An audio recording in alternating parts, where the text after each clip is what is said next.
as we have looked at it from a company's perspective, what kind of companies are getting targeted. Myself, I'll be presenting also on in terms of what are the issues that individuals are dealing with, how they are targeted, what kind of uh, what kind of uh, what kind of issues we are. Yeah, thank you.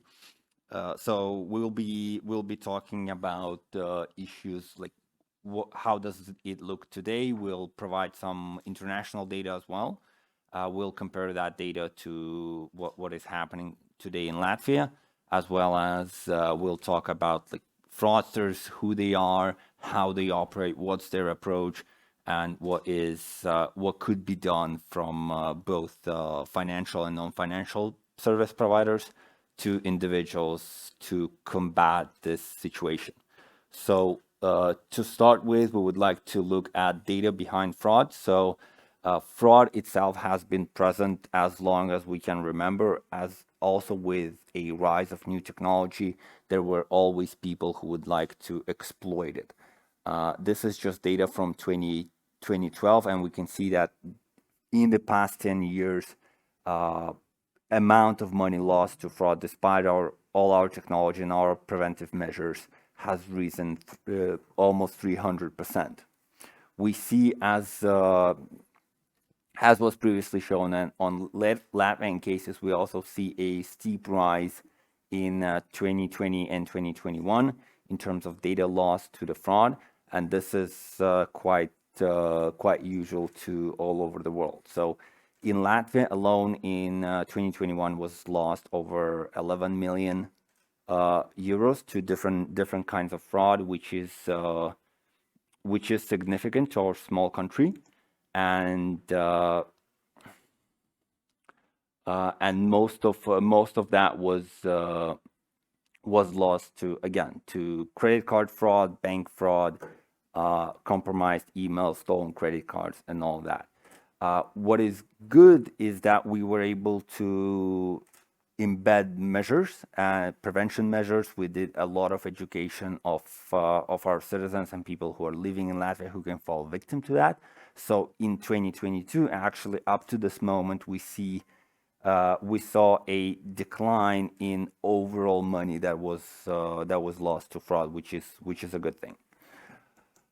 So generally, we can see everything similar to what Matis was talking about. So most of our fraud happens in digital payments, as well as people impersonating others, stealing bank data, credit cards. This is a worldwide statistics, so it shows like similar situation as it is in Latvia. So main risk points are digital payments, credit cards, romance scams, investment scams, and then credit card data.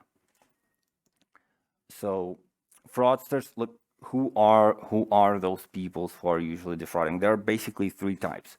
Individuals, they are the most unpredictable, because besides wanting to gain monetary value, they can also exact revenge or be wanting to inflict non-monetary damage, like out of spite, out of revenge, out of some injustice that happened to them previously. They can also deal in fraudulent activities.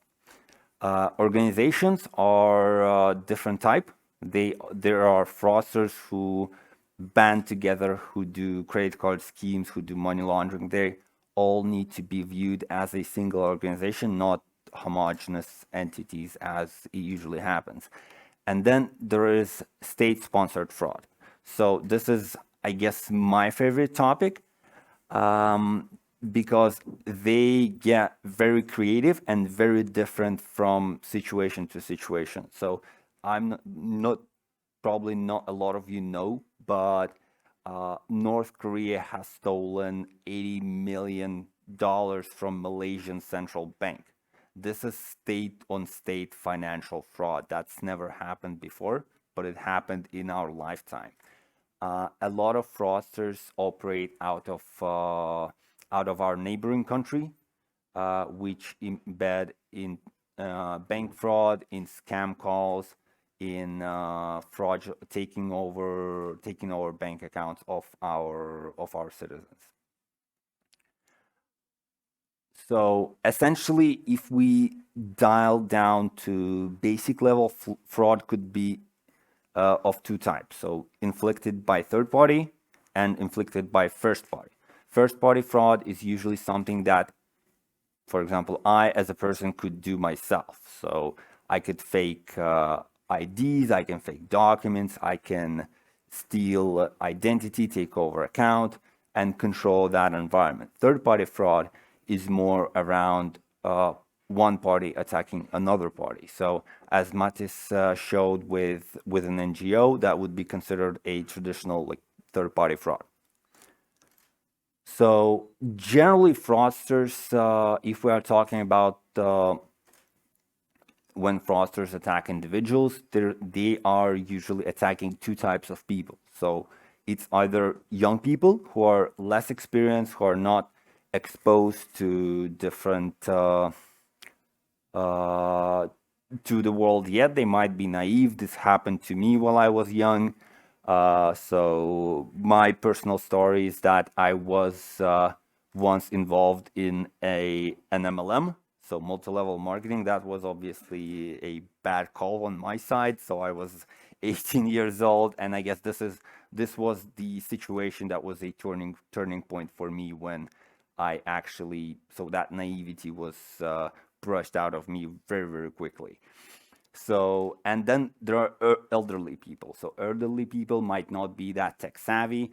Those scam emails that they receive would look like a Swedbank email or Citadel's email, and they would be legit looking to them, and they don't have any clue how to check, for example, a URL or an email.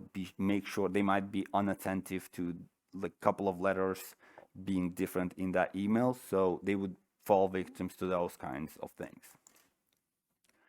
So general fraud scenario is that fraudsters themselves, they operate on a scale. When it's individual issues, they're not very interested. Everything interesting happens at scale. So at first, they would like to create scenarios, accumulate data, create a victim target list, and then they start moving very rapidly. So execution and adoption happens almost immediately. Call after call, they adopt their fraud scenarios. Once money land into their bank account, supposed layering happening. Layering is when, for example, a victim sort of loses access to their bank account. First, money would be transferred to the same bank account to lessen the suspicion and maybe lessen the SDRs or possibility of an STR.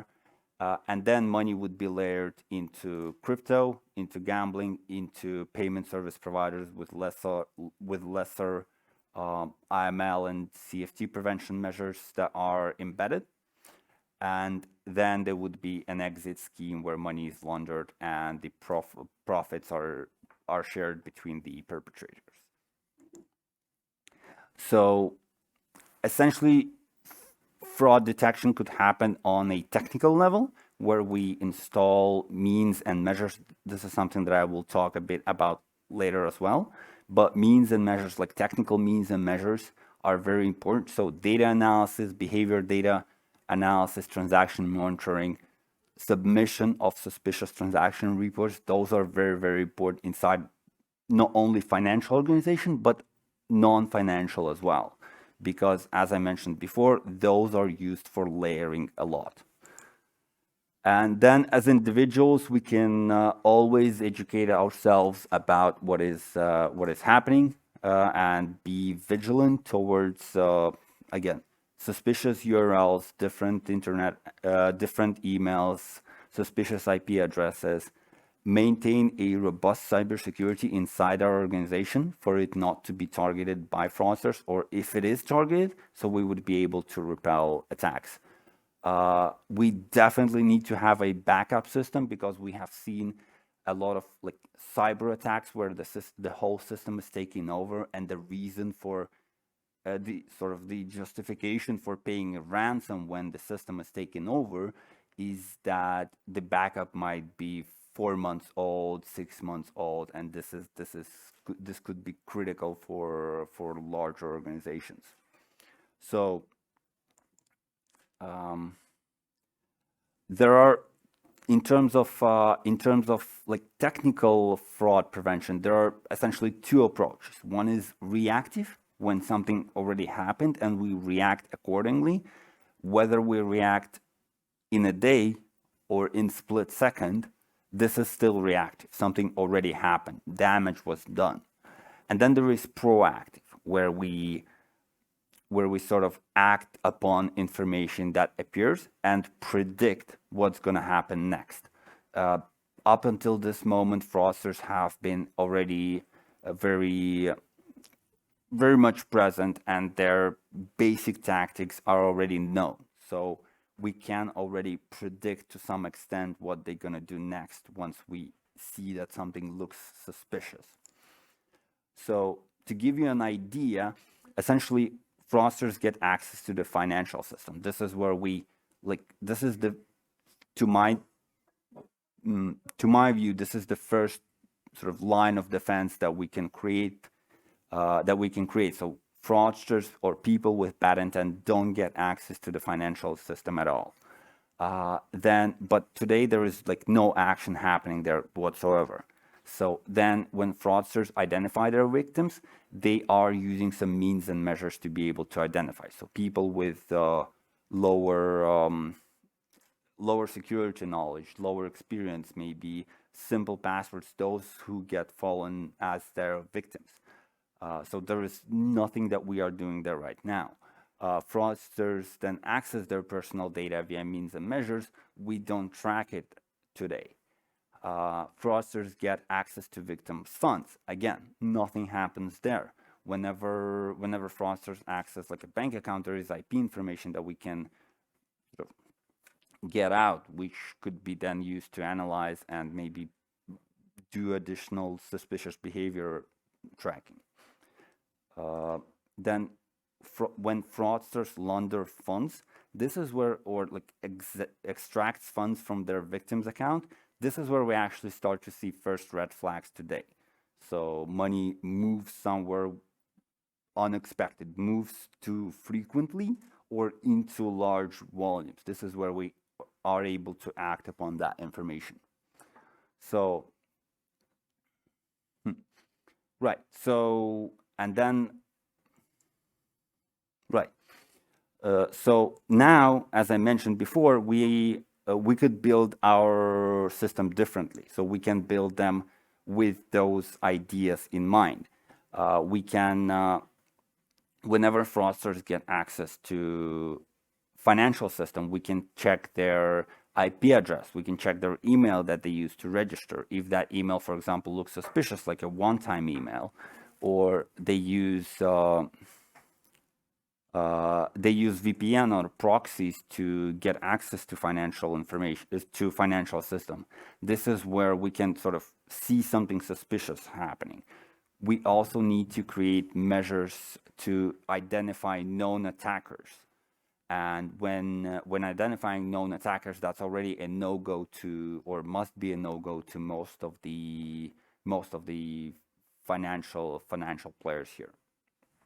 So again, identifying potential victims of fraudsters is another thing. I know already banks have their means and measures in place, how they sort of educate their users, but as far as what we have seen is that they don't sort of advise users to maybe use two-factor authentication if they're not, advise them on password use and password change.